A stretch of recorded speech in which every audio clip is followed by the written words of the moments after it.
Bonjour à tous, bienvenue au potager en 6 mètres carrés. On va parler aujourd'hui du paillis. Comme vous pouvez le voir, on a paillé. Voilà. Alors on va parler du paillis. Alors, moi je pense et j'ai fait une erreur, c'est de mettre du paillis là que pour cet automne-hiver. Bon, c'est déjà très bien, mais c'est encore mieux de le mettre pour toute l'année, parce que il y en a besoin en hiver, parce que ça gèle et du coup, faut pas que le gel atteigne la terre, enfin du moins le moins possible, pour éviter de geler toute la vie du sol.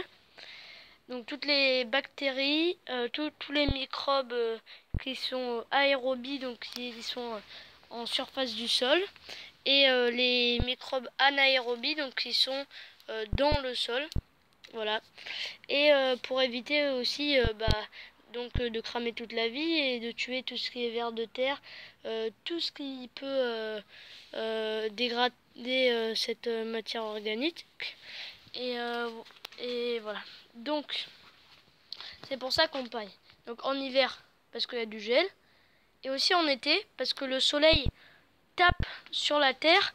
Et quand il tape sur la terre, ça forme une croûte. Et en fait, le soleil crame toute la vie, pareil. Donc c'est pour ça qu'il faut... c'est pour ça qu'il faut pailler, en fait. Donc pailler à toutes les saisons. Printemps, automne, été, hiver. Toutes les saisons.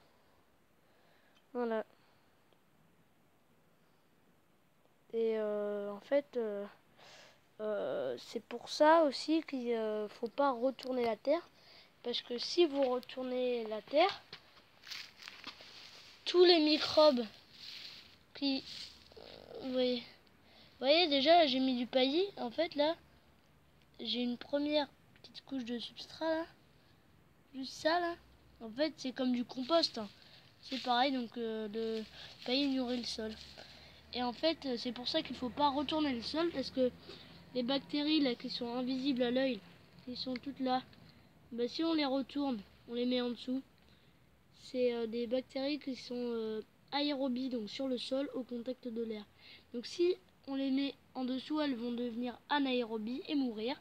Et donc c'est pareil pour les bactéries anaérobies. Si on les retourne, ils vont devenir aérobies et vont mourir parce que c'est pas leur milieu où elles doivent vivre, quoi. Donc voilà, c'est pour ça qu'il faut pas retourner le sol. Donc revenons-en à notre paillis. J'utilise quoi comme paillis? Alors j'utilise en fait, c'est ma tonte de gazon. Voilà, je tonds le gazon de mon jardin. Je le récupère et je le fais sécher. Donc vous voyez là, il est là. D'habitude là, je déploie une bâche. Donc la bâche là qui est en dessous. Et je le fais sécher, voilà, pour qu'il devienne comme ça. Vous pouvez voir là qu'il y a des petites feuilles séchées, de bambou. Donc ça, c'est bien de mettre des feuilles séchées quand on met de l'herbe toute fraîche comme ça, pour avoir vraiment un bon rapport carbone-azote. Voilà. Alors que là, il y a pas de problème, on le fait sécher, on le met sur la terre. Et il faut savoir que si on ne fait pas sécher l'herbe et on la met sur notre terre, on peut totalement le faire, ça.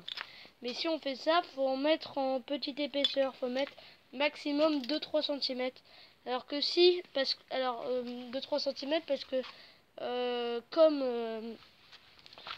cette herbe fraîche, elle est remplie d'eau, et bah si on la met en trop grande quantité, et bah alors ça va faire de la putréfaction avec toute l'eau, donc ça va devenir noir, pourri, ça va puer et ça peut produire des... Enfin, en tout cas, ça sera pas bien pour notre sol et voilà. Donc, alors que si le paillis est séché, on peut mettre voilà, de 8 à 20 cm de paillis. Donc voilà, ce qui est vraiment beaucoup plus. Donc c'est pour ça il ne faut jamais, jamais jeter la tonte de gazon. Parce que tout ça, ça sort du sol. ça puise des éléments nutritifs dans le sol. Et donc ces éléments nutritifs, faut pas les jeter. Faut les remettre dans le sol. Donc là, dans ce cas-là, dans le potager. Ou aussi, donc moi c'est une façon de composter ma terre aussi, parce que ça composte aussi la terre. Et de rajouter de la bonne matière organique. Donc c'est pour ça que le paillage, ça a deux deux trucs super, quoi. Ça a deux éléments superbes. D'une, ça couvre le sol, de deux, ça nourrit la terre. Donc ça, c'est superbe. Et mais donc ça, c'est ma manière de composter le gazon. Mais il y en a qui ont une autre manière aussi. Il y a deux manières. Il y a celle-là, de la mettre en paillis, ce que j'aime bien. Et il y a une autre manière aussi, c'est de la mettre dans le compost. Donc de la composter dans le compost. Et donc après de la mettre sur la terre. Moi je préfère faire ça parce que d'une, ça couvre le sol. Pas besoin d'acheter du paillis de lin ou quoi que ce soit. On sait d'où ça vient du jardin sans produits chimiques ni rien. Donc ça couvre le sol. Et ça enrichit le sol. Alors que si on le met dans le compost, ça ne fait que enrichir le sol. Ce qui est déjà bien, mais ça ne fait que ça. Voilà. Donc, je pense qu'on en a fini avec le paillis. Enfin, quoique, je vais vous expliquer comment je le mets. Là, je le mets entre les cultures, vous voyez. Là, il y a mes épinards. Hop. Ici. Là, je les ai laissés à terre couverte. D'ailleurs, hop. J'espère qu'il va repartir. Voilà. Donc c'est superbe. Oh, c'est un épinard ça? Je sais pas, on verra bien. Donc voilà. Donc là, vous pouvez voir que j'ai pas mis une trop grosse couche. Par contre, plus on va avancer dans les jours, plus je vais mettre ma matière. Là, j'en ai pas mis beaucoup parce que je vais faire des semis et sinon, c'est pas trop bien pour les semis. Et voilà. Là, j'en ai pas mis beaucoup parce que pareil, bah, c'est des petits plants et voilà. Donc, on peut constater que j'ai repiqué mes choux. Voilà, vous voyez, il y en a un qui s'est fait bouffer par les limaces. Celui-là un peu moins. Celui-là il est très bien. Celui-là il est superbe. Et celui-là là-bas aussi. Donc ce que j'ai fait, c'est que... Bon là il faut que je remette parce que j'ai arrosé. J'ai mis un pôle de bière. Et tout autour là, ici. Et là, bon, il faut que je remette, donc, comme j'ai dit, parce que j'ai arrosé. Et là, c'est de la cendre. Donc voilà. J'ai testé ça et apparemment ça marche parce que j'ai pas eu d'autres attaques. En fait. Voilà. Enfin, je pense ne pas avoir eu d'autres attaques. Donc c'est une technique pas mal. Voilà.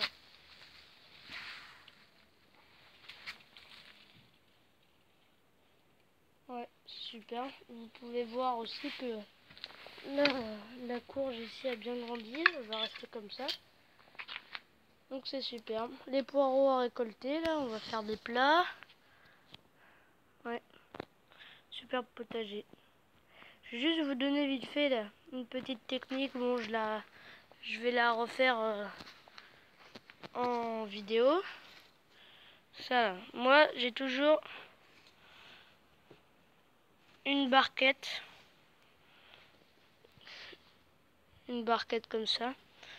Moi je me dis, il me faut toujours minimum 4 godets avec des semis dedans en train de lever ou avec des petits plants comme ça dans ma barquette. Comme ça, j'ai des légumes tout le temps. Toute l'année, j'ai des légumes. J'ai tout le temps un truc à récolter. Voilà. Donc là, vous voyez, c'est des salades. Et donc je vais en refaire en jour-feuille. Là, on n'est pas encore en jour-feuille. Je vais en refaire en jour-feuille. Ouais, mais je crois qu'on est en jour racine. Donc voilà. Ces salades là dont je vous ai parlé, dont je vous ai fait voir, je vais les mettre au milieu là des épinards. Et j'aimerais faire un truc.